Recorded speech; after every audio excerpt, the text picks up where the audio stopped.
We could go with you, Tyler. So first up, during your time with San Jose State, you started at every position on the offensive line except left tackle. From a preparation standpoint, what does it take to be able to move positions at a moment's notice? And are you going to try to convince Coach Niumatalolo to let you start at left tackle at least once so you can complete the set? That's a funny question. I mean, obviously the preparation is that I have to be ready to play everything and do everything that I can. I mean, I'm not going into a game thinking, oh, I'm going to be here, I'm going to be there, and I'm going to do whatever we can to win. So obviously the left tackle is a dream, but I think I'm going to stay a little bit more on the inside. So the running back room projects to be very fun this year with Jabari Bates returning and two talented transfers joining the squad in Tyler Jacklich and Isaiah Carlson. What have you seen from those guys so far through spring camp? Yeah, I mean, all of the running backs are great. I mean, I have faith in every single one of them, whether they're the people that you mentioned or they're guys that are on the radar.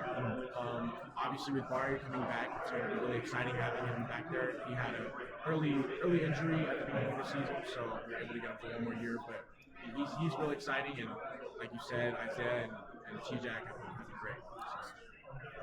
And you guys were projected to be one of the top teams in the conference in 2025. Obviously, it just didn't quite come together. What did your team learn about yourselves last season, and how can you guys use last year's losses to be better this time around? Yeah, I think it's always a learning experience when you kind of stumble like that. And I think we know how not to handle ourselves and how not to approach our daily routines and how we can adjust from that. I think having a new sense of accountability and attention to detail to start this year, I think it's really helped. I think it's going to push us forward every year. And Joe, you've been with the Spartans since 2022, so you've now played the same amount of time with Brent Brennan and Ken Niumatalolo. From your perspective, what would you say has endured from the culture that Coach Brennan built, and what new aspects has Coach Niumatalolo brought to the program over the last 2.5 years? I think both of them are really like family oriented, trying to create a really tight bond with the group, and not just between the players and coaches, players and support staff and the coaches. Everyone really is a family in both staffs. I think a little bit difference is that Coach Cam's very focused on football and the routine that you have every day, and really maximizing your day for football. And I think that's great. I think that's what you need, and that's how you get stay focused. There's a new quarterback under center, obviously, in Luke Weaver, who had plenty of big-time moments last year with Hawaii. How has he looked through spring camp, and what kind of play style should Spartan fans be looking forward to? Yeah, I think it's still open competition a little bit.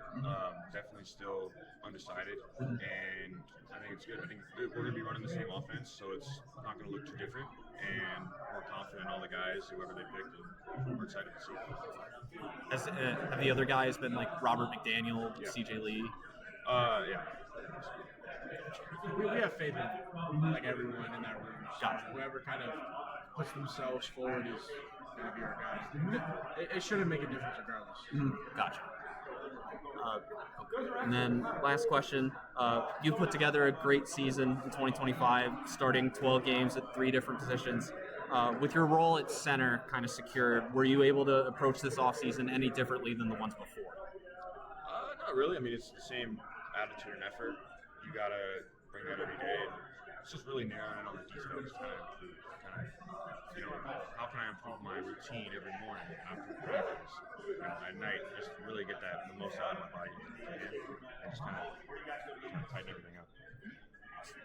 That's all I got, guys. Thank All you right, so thank much. Thank you for having us. Thank you, Joe. Good luck this season, guys. Thank you guys so much for taking the time. Really appreciate it. So let's see. Naz, I'll start with you. I've got to tell you, a lot of my coworkers in Mountain West Connection are very excited about what you're going to do this year. What are your own expectations for yourself in 2026 as you step into a starting role? I think just being a leader and proving myself. I feel like a lot of people don't really know who I am and how I play, so I want to prove that on the field. Next up, lots of rivalries have unfortunately been lost due to conference realignment, but the battle for the Valley against Fresno State is still going strong. Is there any added motivation to your matchup with them in Week 4 since the Bulldogs left the Mountain West, or is it still the same good old-fashioned hate? Man, I think it's never going to change, our hate for Fresno. We obviously want to get the trophy back after last year. And, so looking forward to that game. All right. And then last question. The season opens up in the Coliseum against USC, featuring a former Mountain West standout and quarterback Jaden Mayava. The Spartans have never toppled the Trojans before in school history. What would it take for this team to be able to accomplish that? I think it would take everybody. Like I said, it's going to be a collective effort, going in there. Obviously, nobody's really thinking that we're coming out on top. So I think that we just have to play a really good game. Everyone has to do their part. But I think that we have the guys to do it and the coaches to lead us. So. All right, now over to you, Ethan. You've played alongside some of the top Spartan linebackers of the last decade, guys like Jordan Pollard, Daniel Latu, Brian Parham. What have you been able to learn from veterans like that over the years, and what do you have to do this year to be considered by fans in that class of elite San Jose State linebackers? Yeah, definitely they taught me what it takes to be a linebacker. You got to have that dog in you, and they pushed me to meet those expectations. So I just want to uphold that standard throughout the season. And technically speaking, you're the only returning starter from last year's defense. I'm wondering, besides yourself, who has stood out as the main leaders of the defense through spring camp? Leaders, we got Nas Dance right here. We got Solo. I don't know how to say his last name. But yeah, we got Solo. We got Brian Dukes coming in.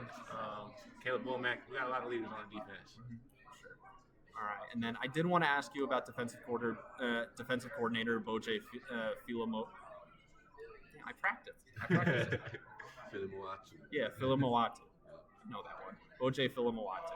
Of course, you've already gotten to know him pretty well as the inside linebackers coach, but with him now calling the shots defensively, what about that side of the ball should Spartan fans expect to change? Change? I don't know what to expect to change, but I know what he's going to bring. I know he's going to bring the energy. He's going to bring the juice. He's going to hold Deuce to the standard we need to hold him to, and I think that's exactly what our defense needs. That's all I got, guys. Thank you so much. Thank you. Nice meeting you. Thank you. I told you, man. Like 6'5" on a good day. Yeah, it's all good. I got the height. I didn't get the speed or the jumping. Nothing else. It's all good.